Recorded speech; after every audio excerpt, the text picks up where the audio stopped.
Nature of roots of a quadratic equation. Learning target.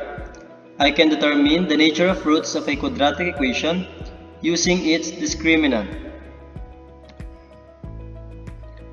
Discriminant, denoted as small letter d, is used to determine the nature of roots of a quadratic equation and is given by the formula d equals b squared minus 4ac. This expression actually came from the quadratic formula, the expression inside the radical sign.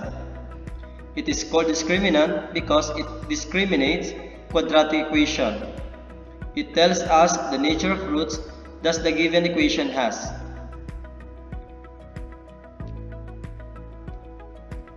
If the discriminant of a quadratic equation is greater than 0 and a perfect square number, then the equation has two real rational solutions. If the discriminant is greater than 0 but not perfect square number, the equation has two real irrational solutions. If the discriminant is equal to 0, equation has one real solution. If discriminant is less than 0, the equation has two imaginary solutions. Take note, discriminant greater than 0 or positive and perfect square number, two real rational solutions. Discriminant positive but not perfect square number, two real irrational solutions. If equal to 0, one real solution. If discriminant is negative, two imaginary solutions. First example. Determine the nature of roots of the given quadratic equation 9x squared minus 12x plus 4 equals 0. To solve for the discriminant, we need the value of a, b, and c. But before you can identify the value of a, b, and c, make sure that the given equation is written in standard form.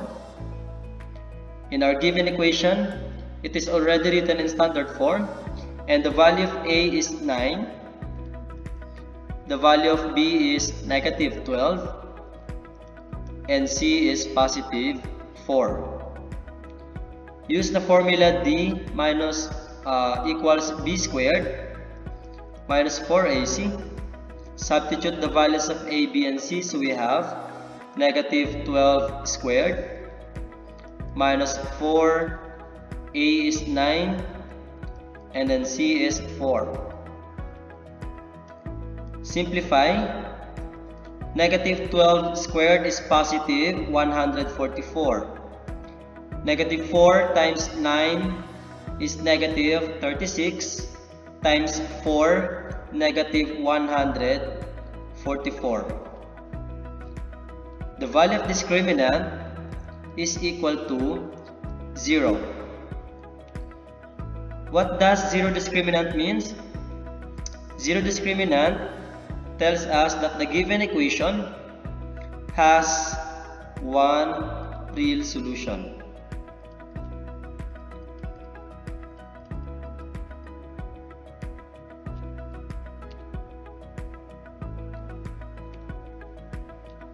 Given quadratic equation 2x squared minus 9x plus 4 equals 0. Identify a, b, and c. A is positive 2, b is negative 9, and c is positive 4. Substitute to the discriminant, we have b squared minus 4ac. b is negative 9, we have negative 9 squared minus 4 times 2 times 4. Negative 9 squared is 81. Negative 4 times 2 is negative 8. Negative 8 times 4 is negative 32. Thus, the discriminant is equal to 49. The value of discriminant is positive 49. Positive and 49 is a perfect square number. That means the given equation has two real rational solutions.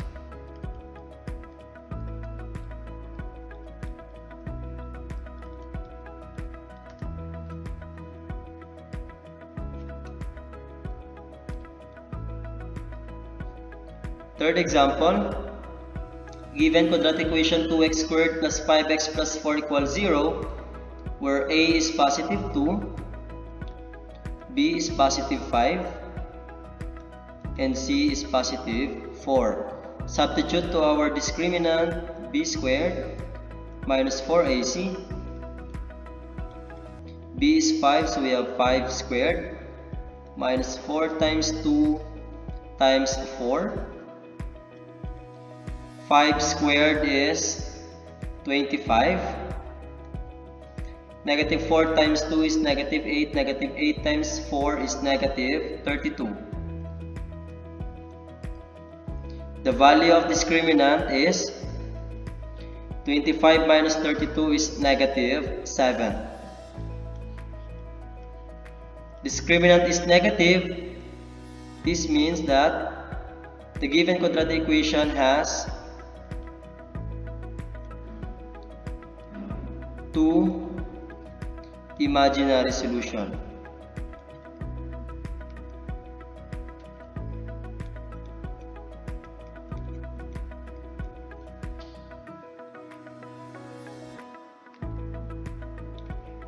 For example, what must be the value of k so that the equation 4x squared plus kx plus 1 equals 0 has one real solution? Now, to solve for the value of k, we can use the formula for discriminant. In order for a quadratic equation to have one real solution, discriminant must be equal to 0.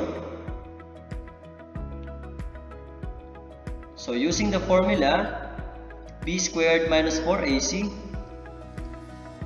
okay, this or the value must be equal to 0. Substitute a, b, and c. b is k. We have k squared minus 4. The value of a is 4. And the value of our c is positive 1 equals 0. We have k squared minus 4 times 4 is 16 times 1. We have 16 equals 0. Transpose 16, we have k squared equals positive 16. Solve for k, extract square root both sides of the equation. K is equal to positive negative 4. So the value of k is positive and negative 4.